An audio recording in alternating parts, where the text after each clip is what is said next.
Allison Fisher, the word is out. The big news is in. You are joining our Sky Sports Mosconi Cup punditry team for the Mosconi Cup next year. Oh, for fuck's sake. Right, I'm going to start this again. Nick, you can use that. Nick's already sitting there in his burger. Okay. You said 2020, sorry. Oh, God. No, yeah, just so you know. Right. Allison Fisher, huge news. You're coming over to the UK this week to come alongside our Sky Sports Mosconi Cup pundit team. Fantastic news, right? I'm absolutely thrilled. This is like the best event of the year in pool, and wow, I'm just so excited that it's back in England and I can come over and see it and be part of it. Absolutely thrilled. Obviously, I'm a little bit biased being female myself.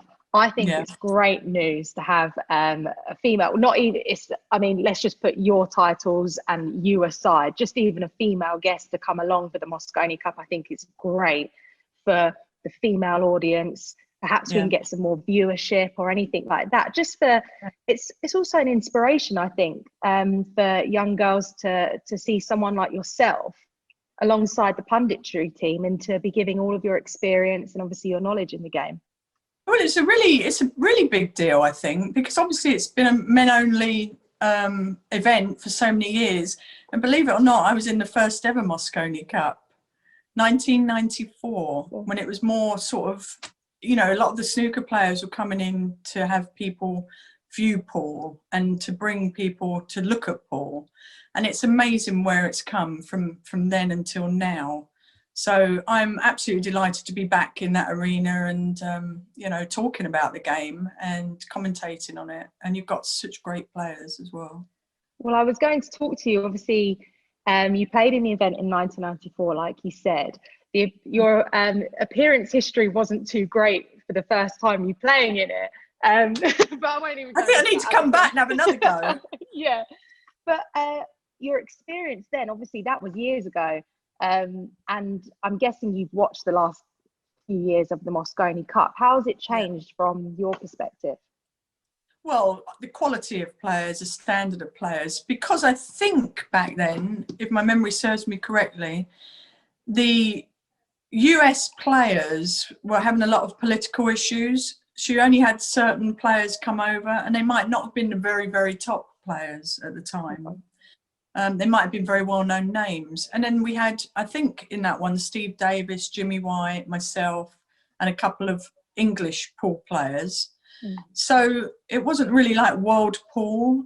The game has grown worldwide because of events like that and created all these monster players from all over Europe. You know, obviously Asia has become strong at it, and America, the beginnings of it. So it's really been an incredible climb over the years, and to see the quality of players now is exciting. And from your personal opinion, how do you think female pool players look at something like the Mosconi Cup? Because one thing that I've repeatedly get asked is, do a female version of the Mosconi. And obviously my views are quite, I think everyone's quite aware of what my views are. I'm very much, it's a mixed event. Let's bring in male and female into the same events. And that's one thing I'm trying to work on. But do some female pool players, do they look at the Mosconi and think, I might have a chance of getting onto that if they perform? Well, I'm not really sure. I think the problem has been over the years and the same in snooker that I've found, is the strength in numbers, you know, the depth of it. There's obviously a lot more female pool players as there are snooker players, I would say, but the depth and quality needs to be there. And it's easy to go into a sport when you see a lot of the players making millions of pounds. Like you watch snooker players, you know, they're guaranteed a nice salary getting into the top 16 and so forth. And a lot of them have become millionaires from being snooker players. You don't get that in pool at the moment. And, you know, hopefully with more of a Matchroom presence, that can start to happen over time. And we're seeing that the players are getting younger. And, you know, from first hand, you've seen Chen Ximing play, Ximing Chen play from China. Fantastic player. She could be on the table with any of those players, but we need more players like that. Yeah. Kelly Fisher, Guyon Kim. They're great players, but we need a lot more depth. And I So think the numbers need to change a bit. And I think one thing that we're trying to work on is obviously, like you said, it was a little bit political probably for Team USA in years back. And one Yeah. thing we're trying to work on now is the ranking system to actually ensure that, that you get on an order of merit as such for both Yes. Team Europe and USA. If obviously in the current climate that we're in, that stopped it slightly. Yeah. But if we're looking at ranking events, and especially over in the States, do you think more female pool players could potentially try and make those other events to try and possibly get it's onto possible, but I don't think, ironically, I think it's China and Kelly lives in Scotland, for example. Yeah. She competes still. There's not really the depth that over here, even though there's a lot of female pool players. A lot of, you've seen it and you know it, it's played on bar tables, not the events that I'm in, the pro events. But a lot of people over here are brought up on 7-foot tables, and that is not going to cut it. If you suddenly get put on a 9-foot table, you're going to be like a deer in the headlights. So it doesn't develop good, strong technique. So I think that's kind of ruined the game over here quite a bit. And I think that's one thing I noticed as I got more involved in the last couple of years, and especially on Team USA, was that I don't think they saw the Mosconi as the biggest and most money earning event. I think it's really kind of taken a little bit of a shaking to go, well, look at the exposure you get, look at the potential sponsors you personally can get because of the exposure. Prize money's obviously being increased, and I think they can go to the bar table and have gambling matches and things like that. So I actually don't think that the Mosconi was really at the top of their priority before. It is now, for sure it is. It's a prideful thing now that people get into the Mosconi Cup team. It's always the top thing now, I would say, to represent country, continent in Europe's case, and be on the American team is a big deal. Yeah, so that's amazing that you've created that. So what was the last Mosconi event that you actually attended as a spectator? I think it was 2 years ago. I was in Vegas. I was at that one in Vegas. I was sitting I actually did a bit on screen, I think. I did a chat. They brought me out from the crowd and had a little chat. So and it's amazing. The crowds are so into it, and that's what really makes it. And that can destroy players, the crowd. When you're in England, they're tough. It's a tough crowd. The English are tough. They are brutal over here, and you've got to love them for it. It's brilliant, but it's also, what it's done is the Americans observing that everyone wants to be at the Mosconi. It's a hot ticket now, so you sell out, you fill that arena, and you've now got all the Americans chanting right back. So it's really, the atmosphere is incredible. I think last year was a real turning point, especially for us as like the promoter, to see that the USA fans for once actually really got involved, and they took over a heavy percentage of the spectators. Europe have always been the favourites in the stands as such, and always been more as such in the majority. I mean, we've been talking about the crowds with the players the last couple of days and how they're going to be affected. Obviously, you were there 2 years ago. You've seen what it's like there. We've got no crowd, definitely, for the first 2 days of the event. There could be talks about crowd for the last 2 days. I mean, how do you think these players are going to perform without any fans there? Well, they're going to be super focused. I think that's going to be a little bit different, because I think walking onto an arena where the crowds are just exploding around you, that, gets the old heartbeat raising, the adrenaline pumping, and some people deal really well with that and some are going to be shaky. So I think that's taken out of it, but they're also going to be super focused and a little edgy because of that, because there is no crowd. I think it goes both ways because it's quiet. American players aren't used to quiet. Like in snooker, we have deathly quiet background and you can hear a pin drop. Well, in America, there's always music in the background or there's noise, so it's going to be different. The silence is going to. I think Billy mentioned that in his Instagram live. He said, "Well, actually, you're going to be able to hear everything, which is what you're going to be able to hear. So maybe we're going to see some, some things that we're not expected to see in the situation where we've got no fans at the Mosconi, so it's definitely going to be an interesting one. I mean, so it's your first time working with Sky on this and sort of in the production team. Yeah. What are you most excited about? I mean, are you going to hold back, or are you going to say what you think? If someone's made a shitty shot, are you going to say it? I don't know. Well, you've got to be honest. I mean, at the end of the day, I mean, I'm a pretty conservative person. I'm respectful, but I also know as a player what it's like to, you know, how you feel out there under pressure. This is different because it's team.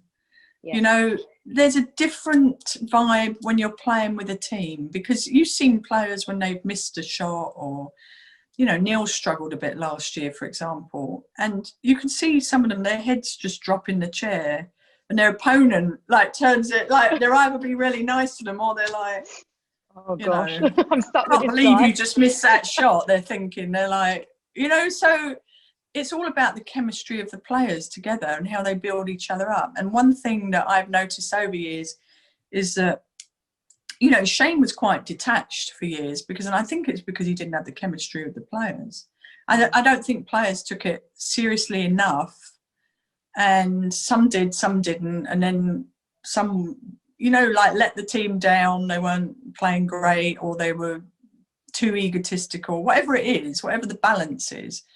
And the last 2 years, they've found the team that is, the chemistry works. Yeah. He wants to play with the players there. You've got, you know, Sky's very light-hearted, you know, passionate, but he's very light-hearted, about easygoing. And then you've got Billy, who's fierce, you know, he's powerful, you feel his energy. And Shane is so experienced. And now I think Shane's got that little team around him that he feels really comfortable with. And I'm actually really looking forward to seeing Chris play, because I know he's the one that people are talking about. But you're either going to rise or fall in this occasion. Yeah. And I think we're going to see some good things from Chris, and I hope so. Yeah. But you see, let's look at it. He's 20. Is he 21? I think. Goodness, Chris. I'm not I think sure 20, early 20. Let's say early 20s. Yeah. But Fedor is a 19-year-old world champion. I mean, we all talk about Chris. Fedor's a world champion, which is amazing at 19, because only a year before that and the year before that, he was playing on the junior team at the Atlantic Cup Challenge. That's where I first saw him. So that's amazing that he has come along at 19 years old and won the world championships. So we're talking about Chris being young, but Fedor's younger. Yeah, that's true. And I feel like Europe obviously have such a different training sort of regime. Like, it feels like it's always more strict with them. And Fedor's obviously, that comes from that kind of Johan, that kind of kettle of fish of it being more strict. Obviously, I actually went to the World Championship in Qatar last year. Obviously, I was doing a little bit of scoping out, seeing as we acquired it. How fun, yeah. I know. So I was there, and obviously it was like it's a pool room as such. Yeah. I'm obviously quite biased, because you look at an arena and you kind of look at the both and go, okay, yeah, it's a longer race to, you know, stronger player field as such. But then you go out to something like the Mosconi Cup, or even like the World Pool Masters, you've got the lights, you've got cameras there right in your face. Yeah. It's totally different. So I just feel like Team USA might be stronger in that respect. So like a Chris might come out, not be bothered by the cameras, but he's got no fans there to put him off. And he could actually, and I'm really, really rooting for Chris to perform, because I kind of want him to like put his two fingers up to everyone and say, yeah, look, I'm strong enough, I can do it, sort of thing. So I'm buzzing for that. But I'm quite intrigued as to how it's going to go. I mean, it's like fans, no fans, it's how the team dynamic is, how they're all gelling together. I think chatting with Team USA, they kind of like their team at the moment. They're all getting along. Seems good. Team Europe, on the other hand, they're doing like weekly Zooms. Alex has quite a strict regime sort of thing. So to be honest, I haven't got a bloody clue who's going to sort of take the reins. Is it going to be close or not? You know, that's the question. I think it's going to be really close. I hope so. I hope so. I do hope so. It's whatever, it's very exciting. I did a little bit of homework here just before, because I've heard people over the years. Allison, I love this. Well, it was just a little something to throw out there, because I started thinking about it, and people over the years have said, well, you know, the European team, you've got all these choices out there to pick different countries. And I looked and I thought about it, and I thought, I'm going to add up the population, and it's where's my notes? I don't even see. Oh, here it is. It's something like 245 million people population from the whole European team versus 328 in America million.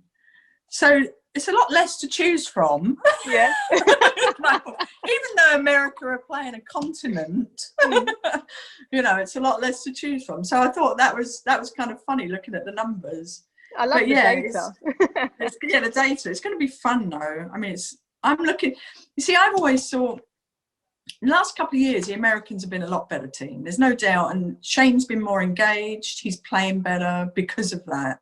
He's become a team player, and also that's probably age as well. He's getting a little older now. He's been around a long time. And like you said, he probably likes his team a lot better. Yeah, definitely. He hangs out with them outside of pool too, I think. So that's a big deal.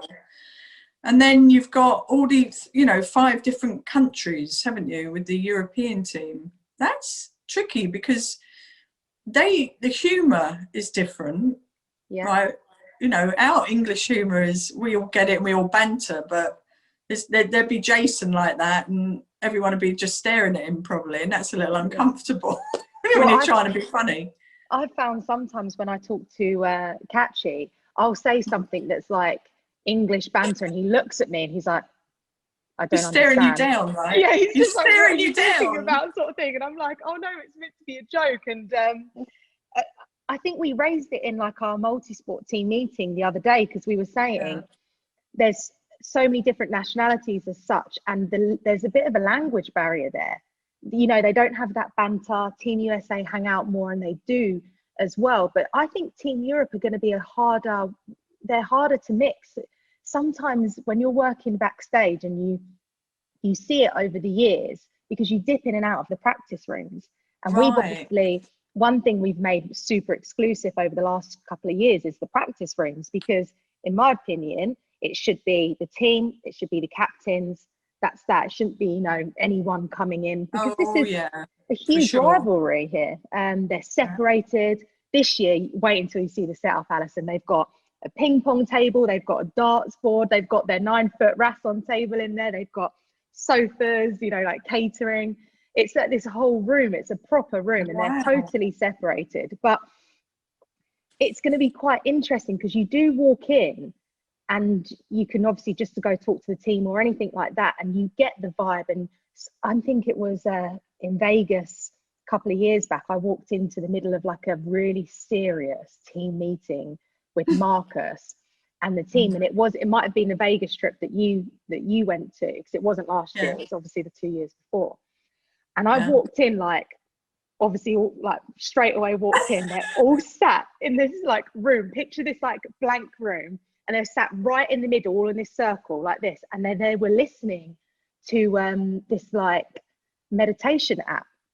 Really? And and oh god, I'm giving all the secrets away, but he's not captain anymore, so it's okay. Don't tell anyone. Don't tell anyone. Fine, don't worry. No, but this is back when it was Marcus Stammer, and they were listening to this coach thing, and I sort of walked in, I was like, oh shit, should I turn around? I don't know what to say. And I sort of said what I needed to say and walked out, sort of thing. And that you don't realize, I think people don't see that, do they? Because they're not backstage, they don't see what's going on. And then you walk into Team USA. I mean, that year they weren't gelling, they were all very separated. They've got their girlfriends in there, their wives that are all in there, and they go off and do their own thing.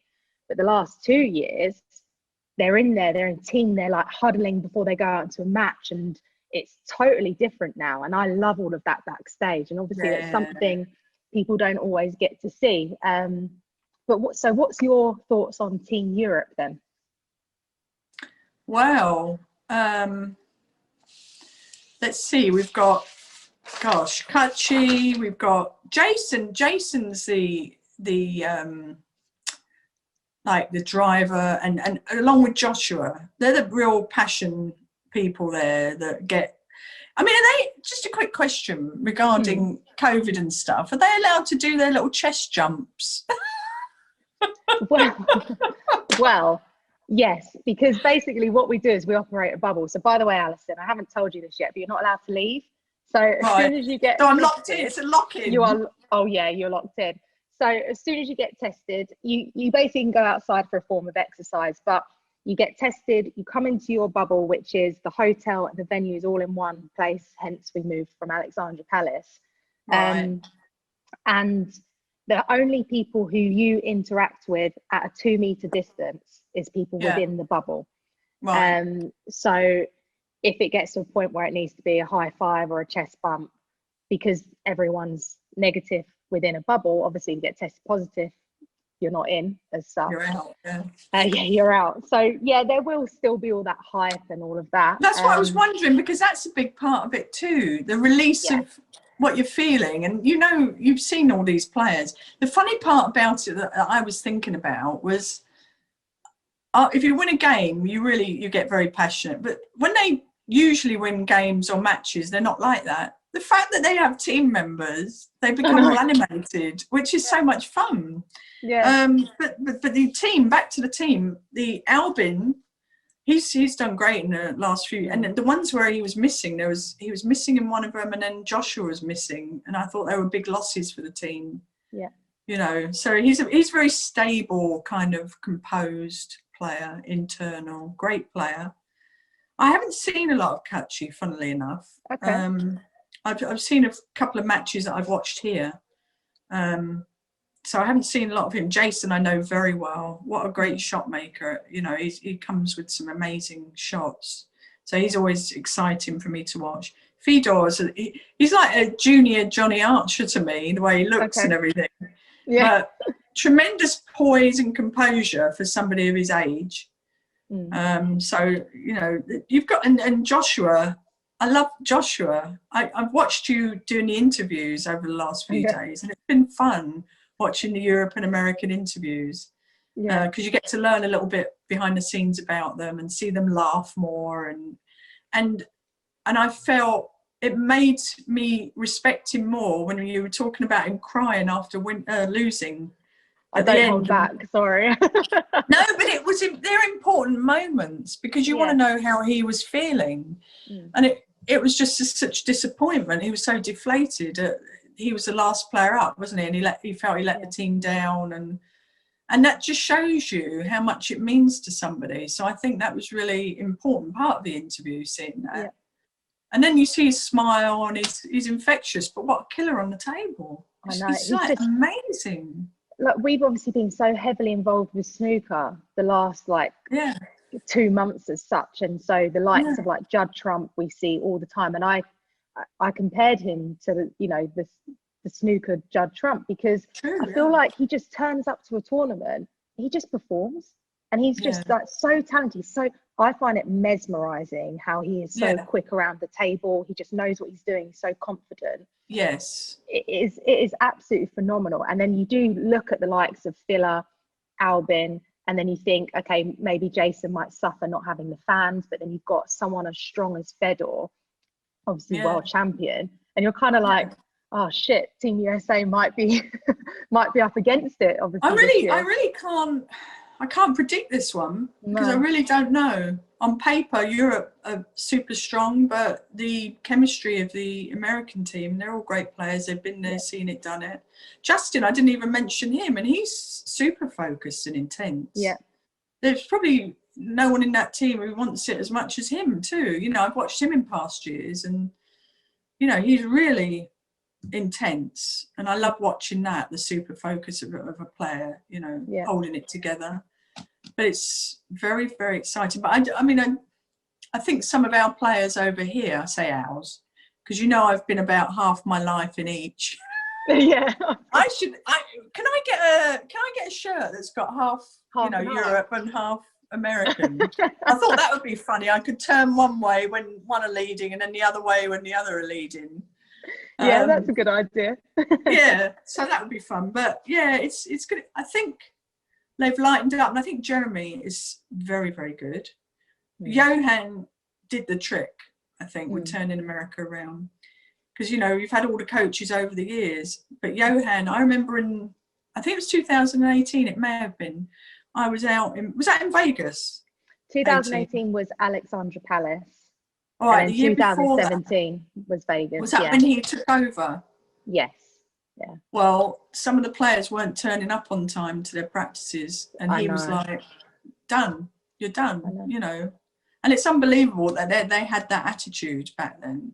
Honestly, it was, I compare anyone who ever asks me, 2017 Mosconi Cup was the worst event I've ever experienced in my life. I hated it. The players, they were more, you know, gambling in the casino when when we'd be walking back from the off-air time. I'd walk into the practice room and it was just, they were all so separated. No one was listening to Chaotic. Johan. It was, Yeah. to be fair, it was kind of like I just wanted to sit there and cry anytime. And I just would look at Team USA and I was just so embarrassed that that was Yeah. our event kind of thing. And then personally, I wanted to get more involved more when I witnessed all of that as well, because you were like, how can these players, they you put all your heart and soul into this event, and it felt like the players didn't give a shit about it. And you're Well, kind you're of trying like, to make them stars, you know, you're trying to build them up and make them stars, and they're not helping. No, so they were obviously not used to someone like Johan coming in. I think him coming in, being strict and doing what he needed to do was so good for the team. They all just needed to kick up the bloody arse. And I'm sure they all look at it now and they're pleased that obviously it's turned it around, because they're actually in the race for it now. You know, exactly. Yeah. it's more competitive. They can actually look at a ranking system to getting into the Mosconi. It's not about who's friends with anyone. It's more structured. And then we can look at other events as well. So it is really good that they're back on board. I'm very excited about it. But put Mosconi Cup to a side for a second. Obviously, it's a bit different at the moment in the current situation that we're in. But talk to me a little bit about pool for like women at the moment. Well, basically pre-COVID. There's obviously a lot of events that are separated. I personally don't know too much about it. Anything I'm trying to do is like US Open, World Pool Championship, World Pool Masters, World Cup of Pool. Mosconi Cup should all be open to mix, both female and male. But I don't know what else there is on the circuit to sort of help women. There's not really. There's the WPA, as you know, World Pool Association, and they basically sanction events. I don't see much else input from them. Like you're a promoter, but you're really doing good for the sport. Matchroom, you know, you create these great arenas, you make it really important, you take care of the players, you give them a living, right? but for several years, World Pool Association, we've been doing a lot of events in Asia. It's been mostly China, pretty much every event. And that's tough, you know, that's not easy. And it's very sort of cold. I mean, they've tried to change the environment a bit over the years, but it's nothing like the productions that you see, you know, in the rest of the world. And all their money goes into the opening and closing ceremonies. It doesn't necessarily go into, there's still a lot in the tournament, don't get me wrong, but it's more about keeping certain people pleased, you know, officials and everything. And so they've had a lot of tournaments, maybe 4 to 6 a year. And then the WPBA, which is the Women's Professional Association over here, I would say that the organisation has been poorly run for several years. And at some point, we were only having 2 events a year. When I first came over, we were having about 12 events a year. And it was exciting. You could prepare, you know, you were playing all the time, you were on your game. And then 2008 hit, and we didn't really have a plan B, you know, because casino after casino would drop out. And these were casinos that would sign multi-year deals, and all of a sudden we didn't have them. And then we had ESPN. We had 25 original hours of ESPN coverage that we couldn't fill. So we lost TV, and that was the downfall. Obviously, technology's taken over now, and a lot of things are streamed. So that's just the way it's gone. The technology's gone. But that was a huge loss, because we were one of only probably 5 women's sports on TV, and we got good numbers and a good following, which is how I created a really good name for myself, because I was in a lot of the TV semis, finals, and winning events. So it was massive for me, you know, because I came over in '95. But 2008 saw the sort of plummet of it, and things changed. And it was because we're a player-run organisation as well. Yeah. We didn't have business people up there running us. Like you'll come in and you'll tell the players what you want them to do, and they're going to do it, right? Yeah. Because at the end of the day, you're creating a production for people to watch, and it has to be exciting. So that's what we didn't have. So that's where we're lacking, both in the WPA, WPBA, or in all parts of pool, really. Yeah. So it's not, we need the right people there, and we need the right attitude, and, you know, follow some guidelines, and I think it could be a lot bigger. And Matchroom being involved is just the beginning of that, you know. Yeah. So that's how it's been over the years. It really it went way down just to a couple of events a year, and then we'd have to go to China and compete in all those events, which were good, but it's not the same. And then now, obviously, shut down the last year, and then there's been a lot of online sort of ghost tournaments, which I haven't really played in, you know, because you haven't got the feedback against the play. You can't, your defense, attack, it's all attack. So it's a little bit different. It's like watching somebody play in their basement or wherever. We tried to do that in lockdown, and we just didn't get anyone to buy into it. They were like, no one wants to watch this, obviously, to like a sports fan. So we kind of come away from that. I mean, I guess, look, I think it's great that you've come on board to come over to the Mosconi. I think you're going to love being backstage and seeing all of these bits that probably a lot of people don't get to see. I really, really hope that it's going to be sort of a big push for younger girls out there who can go, okay, maybe there's a bigger chance here. I'm going to do everything I can to try and push for more women in our events. Obviously, I like it being sort of a mixed field, because the way forward as such.